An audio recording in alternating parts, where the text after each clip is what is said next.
Hi everybody, my name is Scott Hillier, independent film director and president of the ÉCU Film Festival group, which encompasses 4 film festivals: ÉCU, the European Independent Film Festival, the All Asian Independent Film Festival, the All African Independent Film Festival, and the very first edition shortly of the All Americas Independent Film Festival. So here in our office in Paris, we're running 4 independent film festivals. Our mantra is to discover, project, and promote the world's best independent films. That's the corporate title, but our real goal is to try to make the world just a little bit better, one independent film at a time. But I'd like to thank you very much for joining us here at ÉCU Friday Live. It's a cold and grey and rainy Paris, and I hope it's better wherever you're joining us from.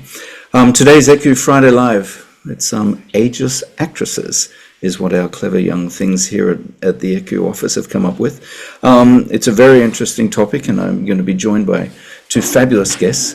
Today we're going to be exploring the evolving representation of older women in the cinema industry.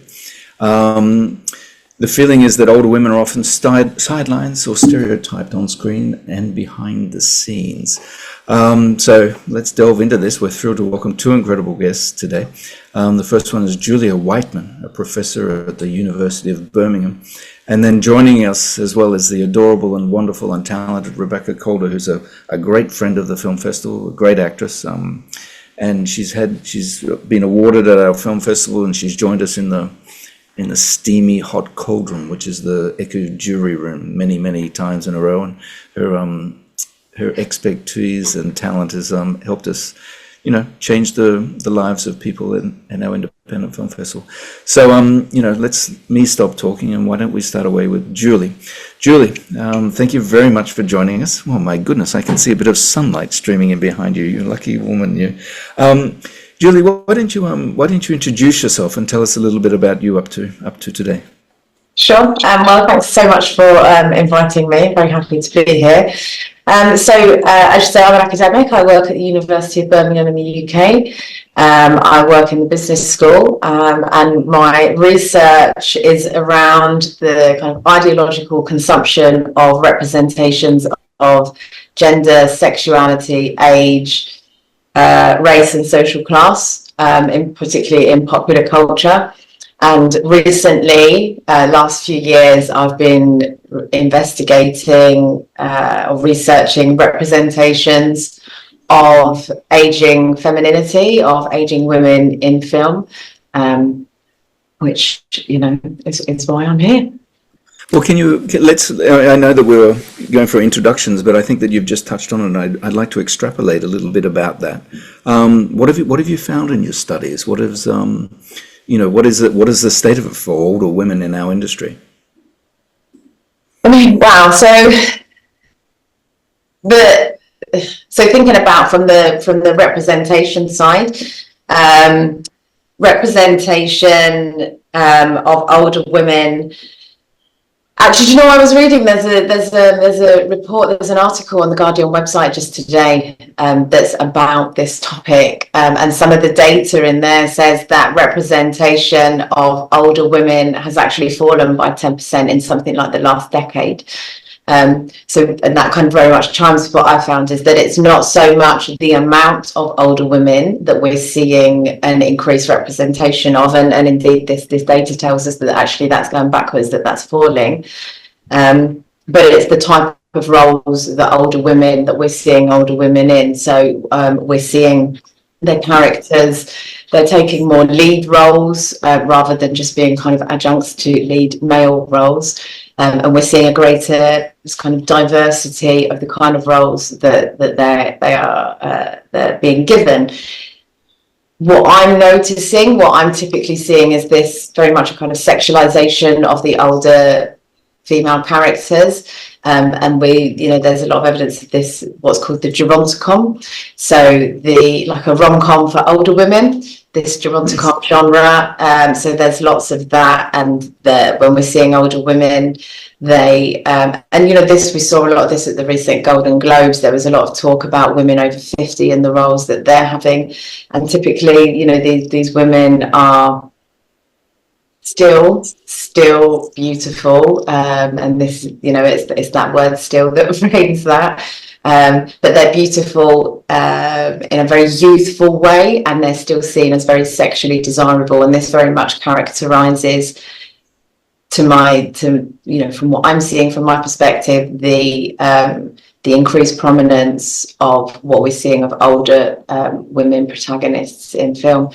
My research is looking at consumption, so I'm also looking at how audiences are interpreting this and what they're making of these roles. And it's very interesting. There's lots of obviously different kind of interpretations. But for example, I did a research project a year or two ago on the film Good Luck to You, Leo Grande, which perhaps we might talk more about as we go on. But there was one of the key findings that came from that is how stigmatized older women's bodies are, because in this film we see, so Emma Thompson is the lead character and we see a lot of her body, and there's a lot of talk about the kind of the stigmatization of older women's bodies, and then older female audiences, when they're watching that, how they're feeling about seeing this visualization of older women's bodies and how that kind of resonates with them. And in some cases is giving women increased sense of confidence, I think, of seeing themselves represented on screen. Well, I can see we've got a lot to talk about today. So I'm going to introduce Rebecca. Rebecca, talented actress, celebrated for powerful and nuanced performances. I'm reading this, Rebecca, just so I get it all right, because I mean, you and I know each other so well, but passionate advocate for greater diversity and representation in film. We're here today to talk about your personal experiences in this industry as we get older, and your vision for a more equitable cinematic landscape. And we're going to show a little bits of your film as well. But welcome, Rebecca. Thank you very much for joining us, and again, spending some more time with these crazy ÉCU people. But Rebecca, why don't you tell the audience who don't know you as well as we know you a little bit about you? I'm an actor. I started as an actor about 20 years ago and kind of came into it the long way round. I didn't go to drama school. I couldn't afford to go to drama school. And back then it was difficult to kind of break into an industry unless you had kind of gone through that, that typical route in. And so it took me a while to find my rhythm. Certainly my 20s and 30s were slower than my 40s are. In terms of my work, which I would say is quite rare for women, for actors, for in this line in our industry. But yeah, I've been working in theatre, film, TV for 20 years. Perfect. So thank you very much, Rebecca, for that. So Julie, first we're going to talk about you. What do you think is driving these new experiences and this new desire for content of the genre.com, as you mentioned it? So I think that there are kind of bigger, broader socio-cultural shifts that we're seeing around us in society, and I think that really is fueling it. And there are been huge advances in so I'm talking from a UK context where I am. Huge shifts in the role and position of women in society, so that needs to be reflected in film. So I think that's a big driving force.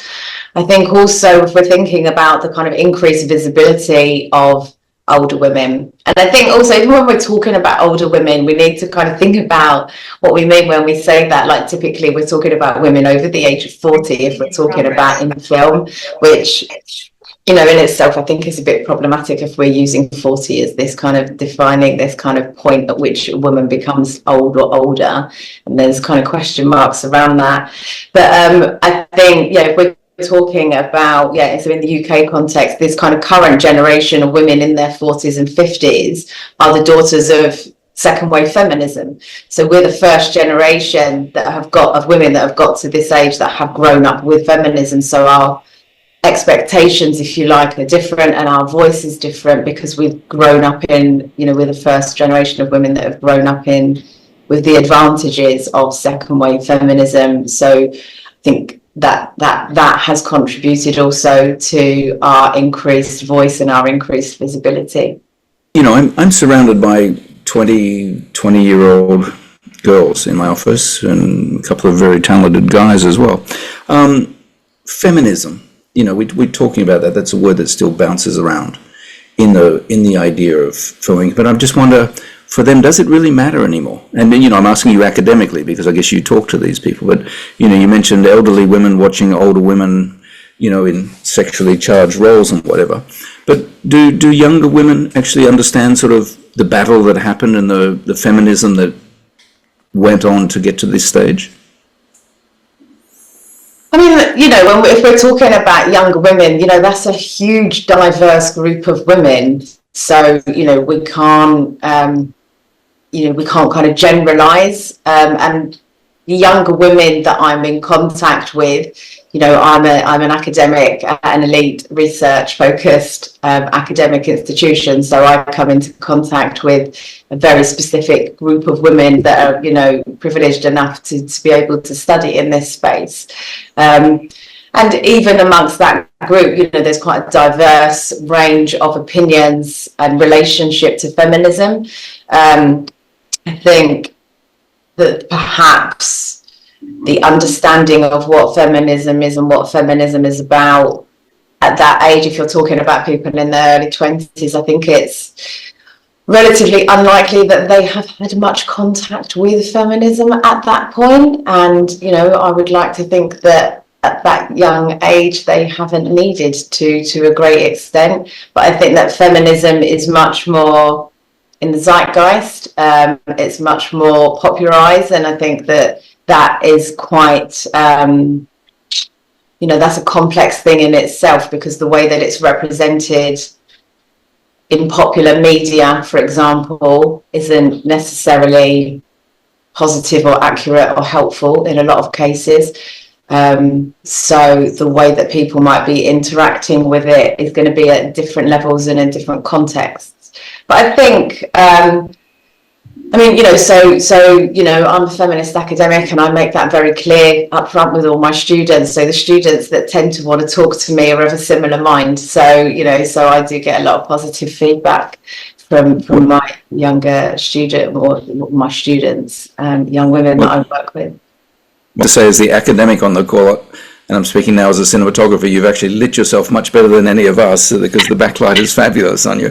I'm going to jump back to Rebecca a bit, because I was cut off when I was talking to you, Rebecca, because I want to play down a little bit of this amazing film, and then I want to delve into a little bit about the fact that you're getting more roles after you're 40 than when you were in your 20s. But this film that you kindly shared with us, Broken Bird, it's outstanding, and of course you're fabulous. So why don't you tell us a little bit about that as we watch a bit of it? Winter smiles. It's an interesting one, because this focuses on two middle-aged women.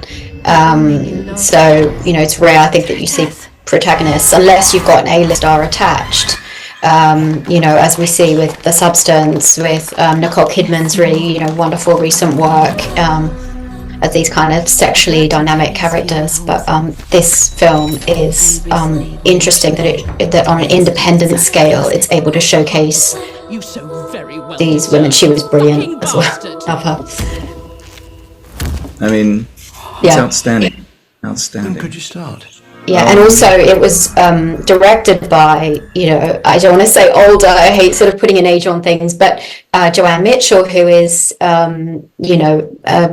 a few years older than me. Interesting when I asked her, because she started as an actress, why you didn't direct earlier. And she said, I just didn't know that it was an option for me. She's like, I knew I could be an actress. I could go into acting, but to think that I could be a director just wasn't sort of in her periphery. And she's brilliant. She's such an amazing director. And so I think that a lot of it is just about sort of what we feel like we're allowed to do, or certainly like when I was growing up and beyond that point as well. So it is changing, certainly. But yeah. Felt the change? Was it like, okay, I'm 40 and one day and now it changed? Or because I know now. It's like so busy, and I'm really grateful for it, because I've been working my butt off for 20 years. But I don't know if that's commonplace. I don't know if I think it's because I've been carving out a kind of character actor career that's why I'm busy, because I never really got cast in the girlfriend role or the love interest role, which was so prevalent in my 20s and 30s. And so I always got a kind of small bit part in something that I had to come in and kind of, nail it. You had 2 days on set and you had to play the like murderer or whatever it is and kind of work 3 times as hard as everyone else for those few days, and then you come out of it and you're back to square one and you got to keep auditioning. And so I don't know what it is, and I don't know what the change is. Maybe it is just working hard for so many years and momentum, and you just keep pushing through things. But a lot of my friends don't have the same experience as me, so they kind of had a lot of success earlier in their careers and now are middle-aged and are feeling like it's slowly dropping off. That's very interesting that you say that. It's funny. It's like putting in all the hard work, and maybe the early successes are a different thing. But the hard work in this industry for any of these clever young things listening is what pays off. That's for sure. And I did want to mention that it went out in an article that we posted the other day on our website. Is that we've just received a submission with a film with Fanny Ardant in it, and she's 75 years of age, and still looks fantastic, still in there, still doing her things, and I applaud that very much. I think that's great. I'm working on a project right now, which I can't talk about because I asked if I could talk about it and they haven't got back to me. So I'm a bit scared to say what it is. But it's the first project I've ever been a part of that has lots of different ages of women. And we range from 20s to 80s. And we're all together and we're not playing, the grandmother, the mother and the daughter.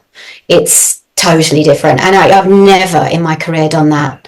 I've had something sort of moving towards that, but not quite. And in our first week of rehearsals last week, it was just astonishing just being in a room with all of these different ages of women and listening to each other's experiences. And I wish there was more work like that because it's very rare, very, very rare.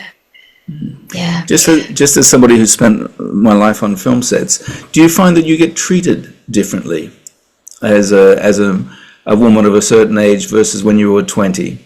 I think you do. I think people are maybe a little more cautious with some of the communication on set, maybe.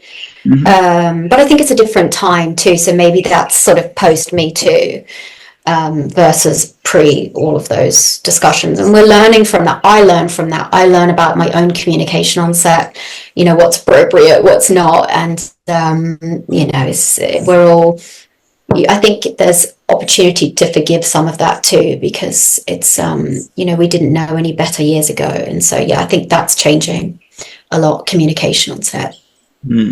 Thank goodness, I would like to say. I would like to open up just a little bit of discussion. I get the New York Times delivered every morning, and there was an article in there just recently about Baby Girl. I'd be interested to look at that from both your perspectives, and I'll go back to Julie quickly. Julie, one, what did you think about the film, personally, and then also academically, what did it sort of do for you or speak to you about? I haven't seen Baby Girl. Okay. I haven't seen the film. I think, so I've seen the trailer and I've heard about it, obviously. And I did think about going to see it. But I think for me, maybe because this is my area of research and I'm particularly interested in aging female sexuality and how older women are represented and their sexuality is represented. For me, this kind of, this May to December relationship, older woman, younger man dynamic, we're seeing it a lot. It's a very, very, I don't know, I don't want to say repetitive, but I just feel like I don't need to see another film about it. I don't need to see another film about an older woman rediscovering who she is through sex with a younger man. And maybe that's because I think too much about this stuff, because that's my area of research. But I think also that there is this fetishization of this sexualized fetishization of older women in these roles that we're seeing again and again, and in this kind of the trope of the MILF and the cougar, And again, you know, I think about this stuff probably way too much, but for me, I'm a bit tired of it. So I just think I'm kind of reading the reviews, and I have some friends that went to see it, and the feedback was that it was just a bit, her character was just very one-dimensional, this kind of just purely this sexual desire, and there's like really nothing else to the character, is the feedback that I had. And like, you know, again, being very clear, I haven't seen it, so I'm sort of basing this off other reviews that I've had. But yeah, for me, there's this kind of fetishization of older women as this sexual fantasy that I find a bit tiresome, if I'm honest. Yeah, okay. Well, I should have done my research better and asked you, and I'm going to ask the same question you, Rebecca, without having pre-interviewed you first. Have you seen it? I haven't, but it's on my list to watch. I really want to see it. I've heard that the performances are incredible. Yeah, and I'm still excited by that as a subject matter. I think that anything that celebrates, these stories, and that there isn't a sort of ceiling on an age of when we sort of begin and end our sexuality. And so I'm sort of, it's top of my list. Yeah, I have to say, I felt a bit like Julie about that, just sort of sensing that I've sort of seen this before, but my goodness, her performance is astonishing. I mean, to be able to, I mean, she's obviously a very, very, very, very professional actress, does her thing, but, you know, there's going to be in that room 20 people and what she's doing, and it's just to be able to carry that off, I think, from a director's point of view, I was astonished already, and an actress's point of view, I think, as well. She's another level. She's incredible. I think she's incredible. Yeah, no. And gets better and better. And yeah, I mean, my goodness, how she does it with whatever, but she's, and choosing a role like that, she doesn't have to choose a role like that. There's a thing, and maybe this is an academic question, and I'll come back to you, Rebecca, but I've got it here in front of me, is there a perception that older women are less commercially viable in our industry? And, I'm talking about, Demi Moore and Nicole Kidman are sort of making buckets of money out of this, but is it generally, have you seen in any of your studies that there's less money being made out of strong female character-driven films?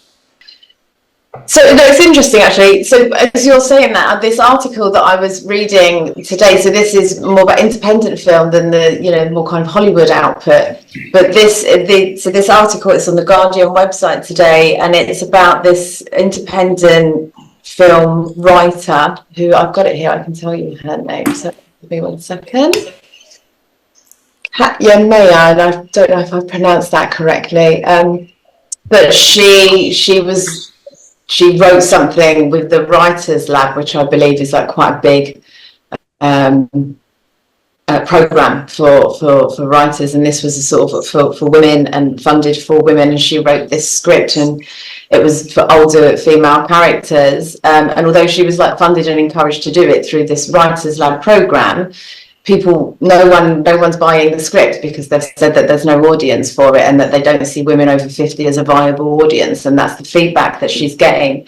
So what she's done is she's set up her own production company, and she's crowdfunding it and looking at alternative distribution platforms, which I think is really wonderful. And I think that we definitely need to see more of that, because I think, this older woman market is very much written off and ignored, because it's still a very male dominated industry, and it's men that are making the decisions. And they, as this woman is saying in this interview, that she's being told, to her face, we don't think women over 50 are a viable market. And I think also when we're looking at, the big Hollywood films, what we need also to be kind of, paying attention to is that all these actresses are incredibly beautiful in a very youthful way. So, we're saying, yes, we can have these older women characters, but they basically still have to look 25. So we're not actually acknowledging beautiful can be lots of different things, and beautiful can be a woman in her 50s who, looks very much like she's in her 50s. So it's almost like this kind of Hollywood presentation. These roles for older women got this kind of ring around them that you must still be, sexually desirable to this presumed heterosexual male gaze. So I think That's quite a big factor. So that's where, with this independent film that this woman is talking about in this article, so I've just read it, it's really fresh in my mind. It's not about that at all. Her stories are these very three-dimensional female characters in their 50s, and it's not about them being sexual objects, and it's not about them being, considered to be sexually desirable. It's very interesting. I'm getting off track a little bit from your question there. Not at all, because I'm going to ask one of my clever young things, Emma, the girl that helped set this up, to actually reach out to them and do some research on that. So maybe we can actually follow up a little bit on that. We also did some research on a study called "It's a Man's World," which is a study done over in the US, and they were saying that since 2013, there's actually been a 2% decrease in women's participation in sort of leading roles in film. So I think at the moment, watching the Demi Moores and the Nicole Kidmans, we think that it's all turned around on its head. But I think unlike people like Rebecca, who's actually benefiting from this, I think from what I'm hearing from you, it's not actually the case.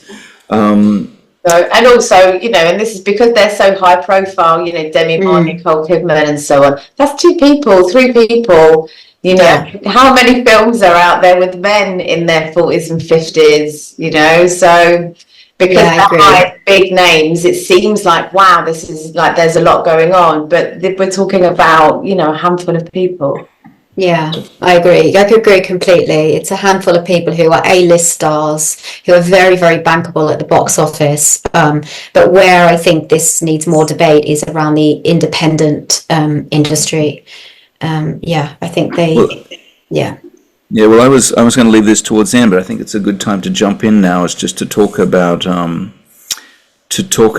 the independent film world, because this is our world. This is what I live and breathe every day, and I would strongly suggest to independent film directors and writers and script writers, you've got all these talented people out there that have a wealth of experience, which all of us independent film directors need. So please don't keep writing scripts about 25-year-old women out there trying to make it and do this, because I can guarantee you, having worked with experienced actors and actresses, it changes the whole work experience and your film. So please, reach out. There's a crop of people out there, men and women of a certain age, that will actually greatly help your film and your filmmaking experience.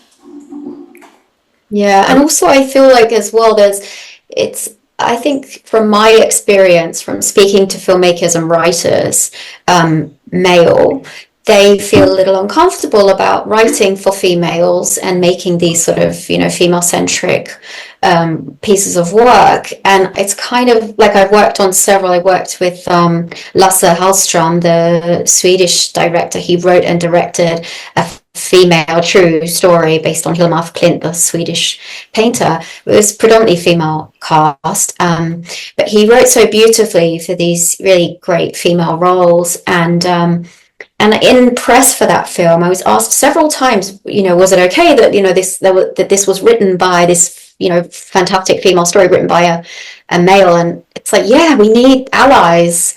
Write for us. Don't feel uncomfortable about it. I feel like, I don't know if everyone feels that there's any issue with that. I mean, yes, we need more female and non-binary, I should say, as well, writers and filmmakers. But it's also okay if you're male, you can write for women too, because otherwise we're missing more than half of those filmmakers making content about different types of women. You can also, when you're writing a film, you should also, if you're a man writing a film about women, you can also get in some advisors and some help and whatever. So, good. That's a very, very good point. So we have a little clip, I believe, of a film called Hilma that we love. Yes, that's actually the one. That's one of the few female, well-rounded female films I could think of. Well, we're gonna play a little drop of it now, and you can talk us through it. Because where did you shoot the film, and when? We shot the film get confused with dates, 2-3 years ago in Stockholm and Lithuania. Tora Hallström is Lasse's daughter in real life, and she plays the younger Hilma af Klint, who is this incredible Swedish painter. And her mother, Lena Olin, if you know Lena Olin, incredible Swedish actress, very well known. She plays the older Hilma later in her life. And Tora, this was her debut performance, and this is Lena Olin there. The technical school. No, it looks fabulous. Beautiful story about this Swedish painter who now is thought to be the first abstract artist predating Kandinsky, but her work was hidden from the wartime until I believe the 70s. And I play one of they're called De Fem, the five, who are these five Swedish artists who came together through a meeting through spirituality and connected with spirits to create artworks. Well, it all looks fabulous, that's for sure. Yeah, but yes, men, you can write for actresses, for women actresses, please do it, because it's a different perspective, and you can also get guidance and help and stuff like that. But Rebecca, I know you've got a heart out, so I'm going to pass it over to Rodrigo, who brings the power and magic every day and every night to ÉCU, to hit us up with some questions and answers from the ÉCU crew. Okay, Rodrigo. Perfect. So thank you very much. Now we're going to do some questions that the audience and the staff has. We're going to start with our intern Alexandros. Hi, good evening to both of you. I have a question for Ms. Whiteman. You mentioned earlier in the interview that we notice a fetishization of elderly women in movies.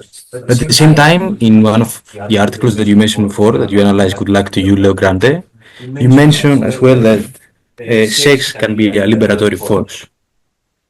So I would like to ask you, can those two be compatible? Can they go together? Or what's the relationship between those two? Sure. Okay, I need to think about that. I'm not entirely sure I understand the question. I think, yes, sex is a part of life, and sex can be liberatory for people. But I think it's a limitation if that's the only way that you see an older woman represented on screen is as a sexual role, as an object of male sexual desire. It's very limiting, it's very reductive. So for me, that's the problem. Like, yes, sex is a part of life, and it should be included when we're telling stories. That's fine, that's not an issue. But if that's the only thing that you're talking about, then that becomes a problem. And the way that story is told, if it's always told through a kind of a lens of heterosexual male desire, then similarly that is a problem. And that film, Good Luck to You, Leo Grande, I think is a really great example of alternative representations of aging female sexuality. And that, what I love about that film is it was the first time that I had seen a woman in that role. Like, typically when we see women in sex now, in relation to sex, like, women are all supposed to have this really amazing sex life and having loads of sex and having amazing sex and feeling brilliant about it. And in that film, the lead character is like 55 years old and has had a completely unsatisfactory sex life. And that's the first time really that I've seen that, and she's really embracing that and owning that and challenging that. And so I think that's a really positive representation. Perfect, thank you. Our next question comes from Fernanda. Yes, my question is for Rebecca. I was wondering, what are the positive aspects of being a more mature actress on set? If you feel more confident now, and if you have any advice for young actresses. I mean, we're always insecure on set, actors. It's sort of part and parcel. But I think I love the idea that I can give back if there are younger performers. I've just worked with on a project. I had daughters in the film, and obviously we're all very close by the end of it. And I've given them they have my number. They can call me if they ever need any help. Not that they even need it because they're brilliant, but I'm there for guidance. And it's that idea that we support each other. But it also can go the other way. I did a short film called Twofold. It's a bit of a spoiler here, but it turns out in this one take film that I was a very predatory school counselor, and the experience of shooting that, I was very uncomfortable. It was a very young filmmaking team. The other performer, a non-binary performer, was also very young.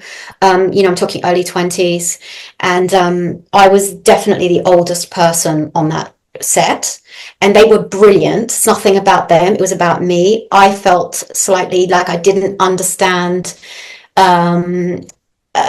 sort of, it's a generational thing, and I felt very much on the cusp, and in terms of the character I was playing, I felt very uncomfortable. When I went to see it at a screening, we had a Q&A, I was extremely uncomfortable the whole time. I felt like this predatory older woman, and I'm mid-40s, and so that was interesting to me, how this idea that what we play on screen can start to infiltrate how we feel about ourselves on a set experience. But yeah. Thank you very much. Our next question comes from Mateo. I have a question for Ms. Whiteman. We were talking about feminism earlier, and do you think that young people nowadays are often mistaking feminism with sexism? And if so, why?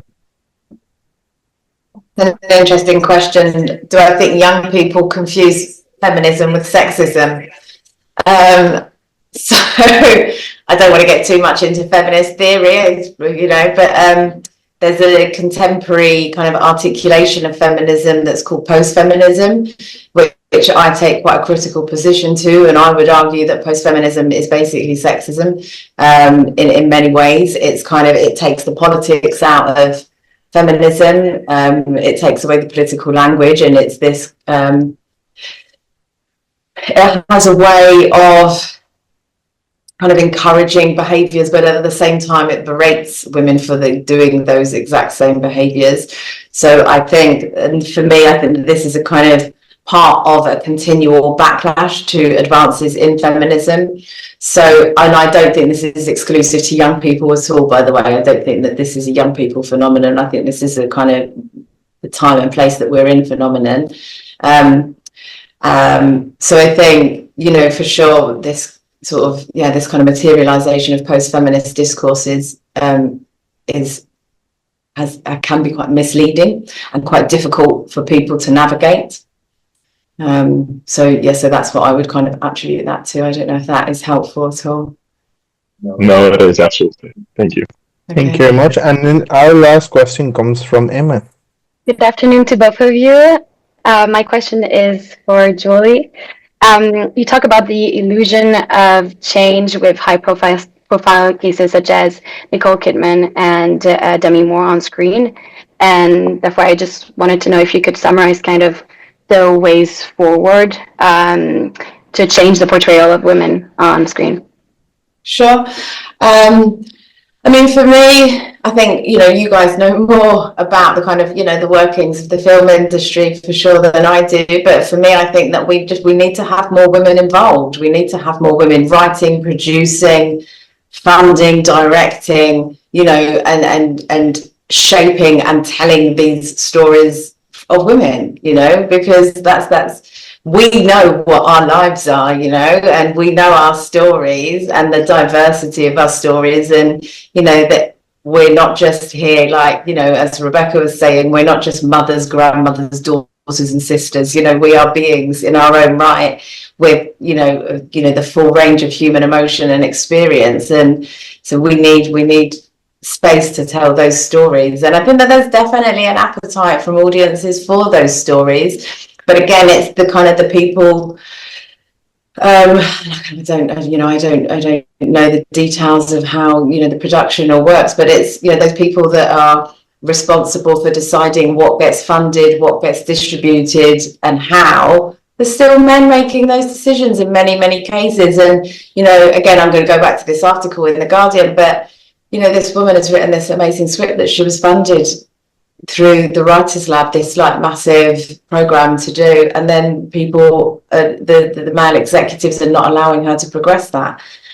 So she's had to go and find ways to do that, you know, and she has, and it's amazing. And like, she's just cracked on. She's set it up herself. She's crowdfunding and finding alternative distribution channels. So I think, yeah, we need more of that. And it's, you know, it's unfortunate that we are, you know, we have to put all these extra layers of work in, because that's exhausting. And actually that puts a lot of people off, and, you know, that's a massive barrier. But yeah, that would be my answer. Well, thank you very much, the ÉCU crew, for that. Great questions, great answers. I just want to say one thing. I'm going to plug our festival a little bit now. But at ÉCU for the last more than 10 years, we've had an award called Excellence in Women's Filmmaking. And so every year, because we have thousands of films come through our festivals every year. And we know the numbers, and we're doing everything that we can to change that. And again, we'll put the link to the Guardian article in our podcast today, just to do that, and we'll follow up with them as well, just to see how they're going, and possibly, you know, be able to share that with some of our indie filmmakers out there who find themselves in the same position. So Julie, thanks very much for that. Again, just talking about our film festivals, we run 4 of them now on 4 continents. ÉCU, the European Independent Film Festival, will be on the 9th, 10th and 11th of May this year. We'll have Rebecca in the hot spot in the jury room, if she'll consent. We also have the All African Independent Film Festival in October. The All Americas, its inaugural year in the 15th, 16th and 17th of August, and then we'll be going back to Phnom Penh in Cambodia, which is a great festival, the 5th, 6th and 7th of December. So where you can get all the information on our websites about this. Again, we're just looking for the world's best independent films. That's what we're doing. I'd like to thank Julie very much. Rebecca, I know that you're on a tight out, so let's get out of here. We'll see you in Paris, hopefully in May this year. Julie, your academic side of this is great. I think that's what we don't research enough in making films. We think that creativity is going to make the world go round. It does, but we need to engage our brains a little bit. So you helped us do that today. So thank you very much, ÉCU crew, Rodrigo, as always, Julie and Rebecca. Thank you. Have a great weekend, everybody. And, you know, here's to more indie films.